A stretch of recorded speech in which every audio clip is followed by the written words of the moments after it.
Good morning everyone, hope you having amazing days. आज root two irrational कैसे proof करेंगे इसको सीखेंगे। ये टॉपिक पहले जो है क्लास 10th में आता था, हालांकि अभी भी क्लास 10th का ही है, बट क्योंकि आपकी बुक अपडेट हुई है तो उसमें ये टॉपिक आ गया है और इसका प्रूफ भी आ गया है। तो प्रूफ हम करेंगे कॉन्ट्राडिक्शन मेथड से, जो मेथड आपकी किताब में दिया गया है। तो हम सबसे पहले क्या करते हैं, इसकी लिखना चालू करते हैं। इसमें थोड़ा सा लिखना ज्यादा होता है, पर अगर आप ध्यान से सुनोगे, पहले सुनना ध्यान से, ठीक है, फिर उसके बाद आप इसको रोक के फिर लिखने की कोशिश करना। कहते हैं proof of irrationality of root two. तो आप सबसे पहले क्या करोगे, यहां से मैं स्टार्ट कर रहा हूं प्रूफ। क्लियर है? तो आप करोगे कि let root two is rational. आप क्या मानोगे, इसे रेशनल मान लोगे। अगर आप इसे रेशनल मान सकते हो, then root two can B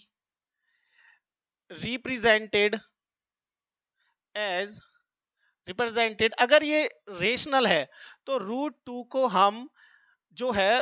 को जो हम है पी बाई क्यू की फॉर्म में लिख सकते हैं कि नहीं लिख सकते हैं? हाँ या ना भाई? Rational number P by Q की फॉर्म में लिखे जाते हैं, ठीक है, जहां पर जो क्यू होता है वो 0 के बराबर नहीं होता है। लेकिन यहां पर मैं एक स्पेशल कंडीशन डाल रहा हूं, और वो स्पेशल कंडीशन क्या है कि मैं यहां लिख देता हूं साइड में कि पी एंड क्यू आर को प्राइम नंबर्स। ये कंडीशन डालने से मैं क्या बोलना चाहता हूं, मैं वो समझा देता हूं। अगर मैंने कह दिया कि P और Q आर को प्राइम नंबर्स, तो इसका मतलब ये है कि इनका जो कॉमन फैक्टर वो होता है जो दोनों को एक साथ डिवाइड कर दे, तो वो सिर्फ 1 है। अगर मैंने बोल दिया कि ये को प्राइम है तो इनका कॉमन फैक्टर क्या है, सिर्फ 1 है। बात समझ में आ गई? अब इसी बेसिस पे हम आगे बढ़ेंगे। इसके बाद क्या करेंगे, आप स्क्वायर बोथ साइड करो। क्या करो? स्क्वायर बोथ साइड, दोनों साइड आप क्या करो, स्क्वायर करो। तो इसमें तो जब आप स्क्वायर करोगे तो रूट टू का क्या करोगे, होल स्क्वायर, और यहां पर भी क्या हो जाएगा, पी का स्क्वायर बटे में क्यू का स्क्वायर। बोलो सहमत हो? अब जब इसको आप ओपन करोगे तो ये हो जाएगा 2, और ये जो क्यू नीचे डिवीजन में है ये उठ के जब इधर आएगा, जब ये यहां जाएगा तो किस में हो जाएगा, मल्टीप्लाई में, और ये क्या बनेगा आपके पास, पी का स्क्वायर। ये क्या बनेगा आपके पास, पी का स्क्वायर। इसको मान लेना आप फर्स्ट इक्वेशन। इसको क्या आप मानोगे, आप फर्स्ट इक्वेशन। समझ में आ गया? नाउ अब देखो आगे क्या है। अब ये मेरे को बार बार थोड़ा ऊपर करना पड़ेगा क्योंकि इसमें थोड़ा है लिखने का कॉन्सेप्ट। नाउ अब इसका मतलब क्या है कि जो p का स्क्वायर है वो 2q स्क्वायर के बराबर है। इसका मतलब ये हो गया कि ये जो p है ना वो एक इवन नंबर है। किसी भी नंबर को अगर हम 2 से गुणा कर देते हैं, 2 से मल्टीप्लाई में ले आते हैं, तो वो इवन बन जाता है। कैसा बन जाता है? इवन बन जाता है। ठीक है, तो मैं देखो यहाँ पे लिख रहा हूं क्या, कि here p square is a, क्या ये इवन नंबर है। क्लियर है? p स्क्वायर क्या है, इवन नंबर है। Then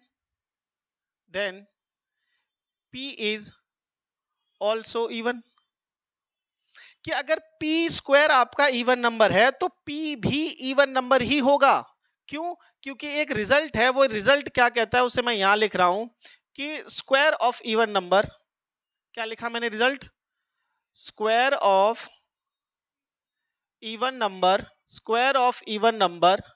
is even. Square of even number is even. तो अगर p देखो, p का p स्क्वायर जो है वो 2q के बराबर है, तो 2 का मतलब मल्टीप्लाई है, तो मतलब ये इवन नंबर है।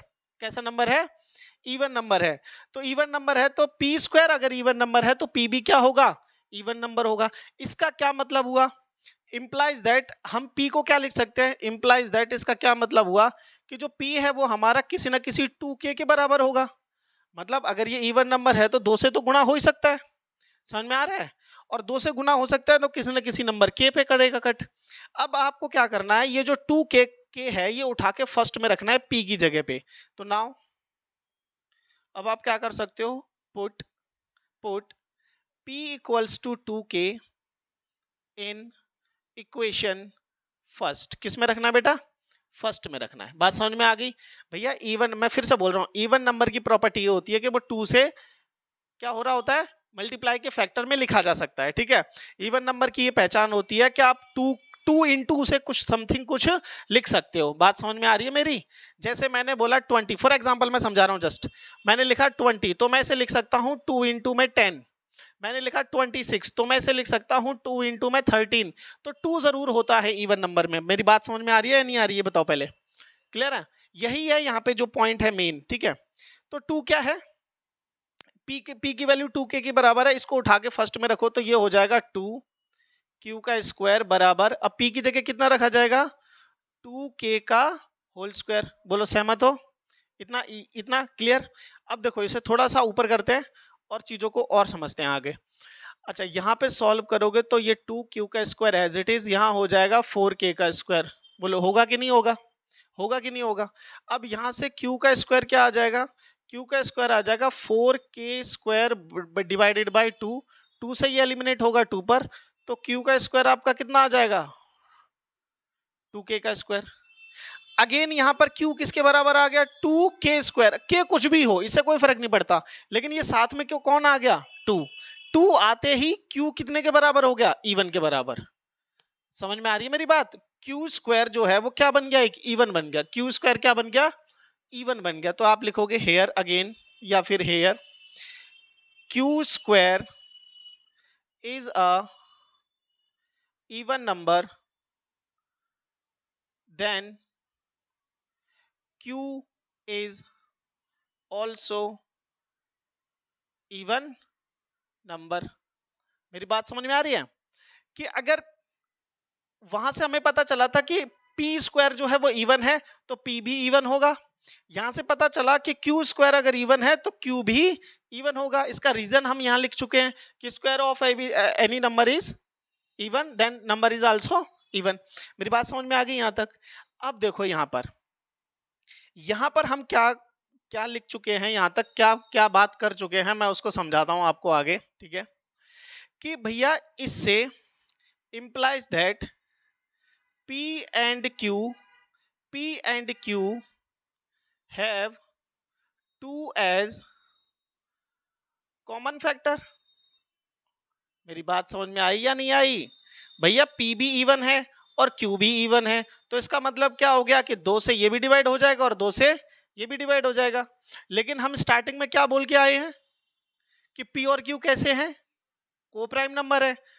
p और q कैसे हैं, को प्राइम नंबर है, 1 के अलावा कोई और नहीं हो सकता। लेकिन 1 के अलावा यहाँ कौन आ गया, 2 भी आ गया। क्लियर है? हमारी मैथमेटिक्स कैलकुलेशन की वजह से, ठीक है।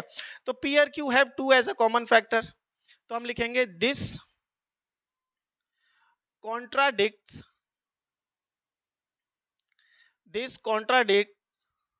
the fact that the,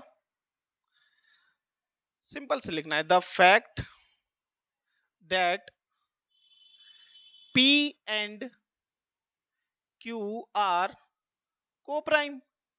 ये उस फैक्टर को क्या करता है, कॉन्ट्राडिक्ट करता है। कॉन्ट्राडिक्ट मतलब गलत साबित करता है। हम तो मान के चले थे कि p और q कैसे हैं, को प्राइम नंबर है, लेकिन हमने सॉल्व किया तो पता चला कि p और q के पास भी एक और नंबर है जो दोनों को डिवाइड कर सकता है, दैट इज 2। तो हमने लिख दिया p and q have 2 as common factor, this contradict the fact that p and q are co-prime number। बात समझ में आ गई? अब ये जो कॉन्ट्राडिक्ट उत्पन्न हुई है ये किस वजह से हुई है, अब मैं वो कंक्लूजन लिख रहा हूं, ठीक है। अब यहां पे देखो, दिस